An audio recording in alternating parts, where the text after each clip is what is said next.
Good morning बच्चों।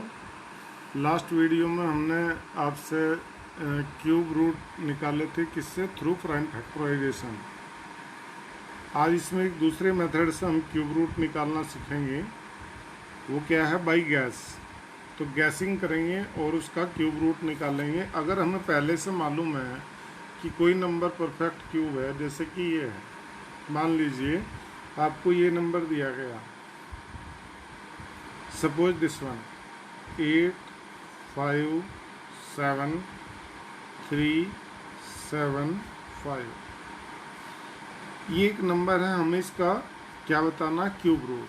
ये एक परफेक्ट क्यूब नंबर है। तो पहले ये ज़रूरी है कि वो नंबर परफेक्ट क्यूब हो, तभी हम गैस करके उसका क्यूब रूट बता सकते हैं। तो उसके लिए क्या तरीका अपनाते हैं, आप पहले इसमें पेयर बनाएंगे। पेयर किसके बनाएंगे, 3 3 के पेयर बनाएंगे और राइट से शुरू करेंगे। जैसे पहला पेयर हमारा हो गया कौन सा, 375 राइट से, ये एक पेयर बन जाता है। दूसरा पेयर बन जाता है हमारा कौन सा, 857। ये 2 पेयर इसमें बन गए। फर्स्ट पेयर, फर्स्ट ग्रुप कह सकते हो, और ये सेकेंड ग्रुप। अब इसमें आपको क्या करना है, जैसे फर्स्ट ग्रुप है तो फर्स्ट ग्रुप में यूनिट प्लेस पर डिजिट कितनी है, वंस डिजिट कितनी है आपकी, 5। वंस डिजिट 5 है। तो अगर मैं इसकी क्यूब रूट की बात करूँगा तो 5 किसके क्यूब रूट में आता है, 5 के ही आता है। तो आपका जो इसका क्यूब रूट होगा उसका मैं कह सकता हूँ कि वंस डिजिट कितनी होगी, उसकी 5 होगी। अब अगले की बात करेंगे हम। दूसरा ग्रुप आपका देखो 857 है। तो 857 को मुझे देखना है कि ये कौन से 2 क्यूब रूट के बीच आता है।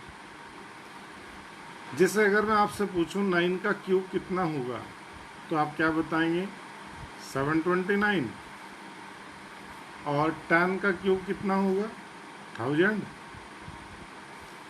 तो ये दोनों परफेक्ट क्यूब है, 9 और 10 का। तो क्या मैं ये कह सकता हूँ कि 857 जो है आपका वो 1000 से तो लेस है और 729 से ग्रेटर है। It means 857 lies between 9 cube and 10 cube. तो आपने क्या देखना है इसमें, जो स्मॉलर है जिसके क्यूब के बीच में लाई करता है, यानी ये वाला स्मॉलर नंबर है 9, तो इसका जो सेकेंड डिजिट होगी वो कितनी होगी बच्चों, 9 होगी।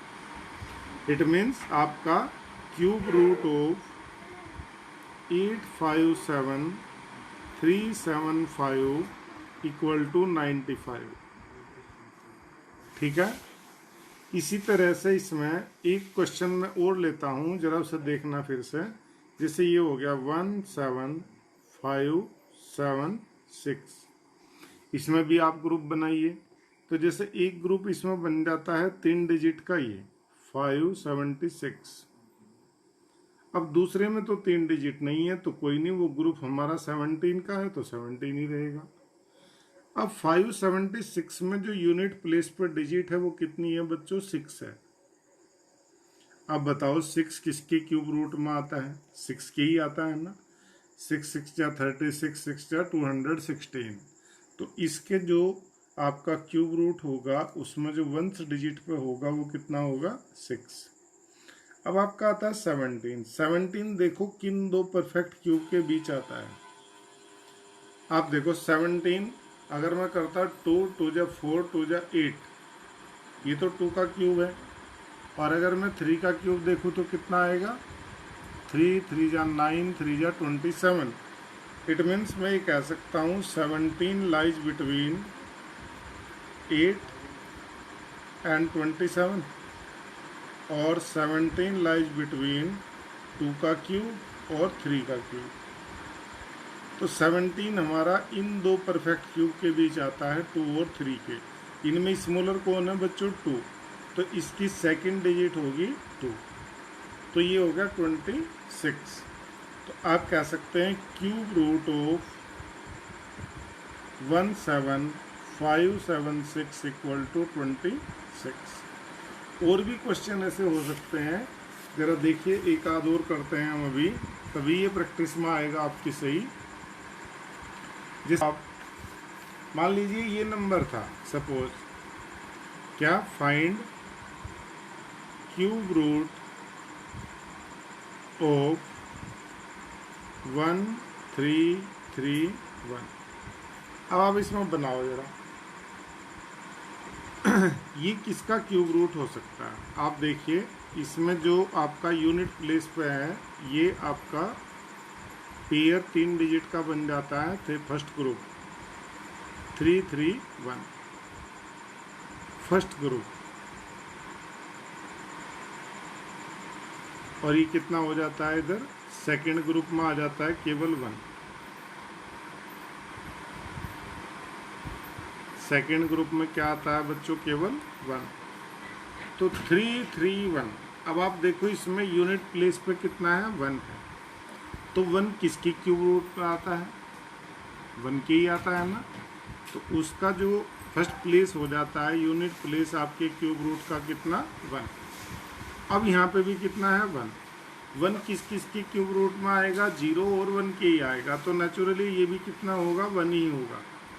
सो cube root of 1331 should be 11। आप चेक भी कर सकते हैं उसे चाहे कैलकुलेशन से। अच्छा एक और ले लेता हूँ, चलिए मैं, फाइंड क्यूब रूट ऑफ, जैसे कि ये क्वेश्चन हो जाए आपका क्या, 4913। अब तो प्रैक्टिस हो जानी चाहिए। तब तो आप देखो इसमें जो है आपका पेयर बन जाते हैं 3 का, फर्स्ट ग्रुप बन जाता है कितना, 913। This is first group. और सेकंड ग्रुप में क्या आ जाता है, 4। अब आप देखो ये किसका क्यूब रूट हो सकता है, 913। तो आपने देखना है 3 किसके क्यूब रूट में आता है बच्चों, 7 के। देखो 7 का अगर आप क्यूब रूट करोगे तो 243 होता है।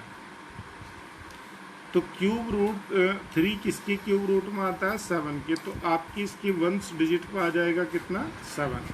अब बात आती है 4 की। 4 देखो किस किस के क्यूब रूट के बीच आता है, 4 lies between 1 and 8। It means 4 lies between 1 cube and 2 cube. और इनमें स्मॉलर कौन है बच्चों, 1। तो आपका इसका क्यूब रूट क्या हो जाएगा, 17। So cube root of 4913 equal to 17। ये बिना कैलकुलेशन के हम ऐसे भी क्यूब रूट बता सकते हैं। एक दो क्वेश्चन आप उसकी प्रैक्टिस के लिए आपके लिए छोड़ देता हूँ। देखो ये इसका जो लास्ट क्वेश्चन था ना बच्चों, ये वाला, you are told that 1331 is a perfect cube, can you guess without factorisation what is its cube root. तो हमने अभी निकाल कर देखा ना, इसका कितना आता है, 11। Similarly guess the cube root of 4913। तो आपने इसका बता दिया ना कितना कितना है, 17। ठीक है, ऐसे ही आप इसका और इसका दोनों का क्यूब रूट आप इसका निकाल कर देखेंगे। ये चैप्टर आपका यहाँ पूरा हो जाता है बच्चों। इसमें कोई भी डाउट आपका होगा तो आप कल मुझे ज़रूर पूछ लेंगे, और फिर मैं आपका नया चैप्टर इसमें शुरू करूँगा। इसमें आपका बच्चों नया टॉपिक होगा कंपेयरिंग क्वांटिटीज़। कंपेयरिंग क्वांटिटीज में सबसे पहले जो आपने लास्ट ईयर पढ़ा था, कितना क्या था, रेशो एंड परसेंटेज। तो आपने रेशो पिछले साल पढ़ा था और परसेंटेज भी थोड़ा सा पढ़ा था, तो वो चीज़ें थोड़ा यूज होंगी। जैसे रेशो आप कैसे लिखते थे, ऐसे, जैसे ये 5:20, it means 5th part of 20, it means 5/20, it means 1/4। ठीक है ना। तो इस तरह से आप जो है तो रेशो को थोड़ा सा पुराना देखेंगे अपना जो आपका पढ़ा हुआ था। और परसेंट क्या बताया था बच्चों, आपको याद है? परसेंटेज किसे कहते थे हम? ऐसा फ्रैक्शन जिसका डिनोमिनेटर क्या हो, 100। जिस फ्रैक्शन का डिनोमिनेटर 100 होता है उसे हम क्या कहते हैं, परसेंट कहते हैं। जैसे जरा देखो इसमें, ये एक फ्रैक्शन है 5/25। अगर मैं इसे 4 से मल्टीप्लाई ऊपर नीचे करूं तो ये 20/100 हो जाता है। तो अब 20/100 ऐसा फ्रैक्शन है जिसका डिनोमिनेटर क्या होगा, 100 होगा। तो इसे हम कैसे लिखते हैं, 20%। ये परसेंट का साइन है, ठीक है। ये कुछ पुरानी चीज़ें हैं जो आपको आज देख लेनी है, फिर मैं आपका नया टॉपिक जैसे शुरू करूँगा तो ये चीज़ें हमारी यूज में आ जानी चाहिए, ठीक है। चलो आज के लिए इतना ही काम करोगे और मैं आपका नया टॉपिक करूँगा। उससे पहले आप अपना रेशो और ये परसेंटेज का थोड़ा सा पोर्शन घर पे देख लोगे, ठीक है बच्चों। Thank you.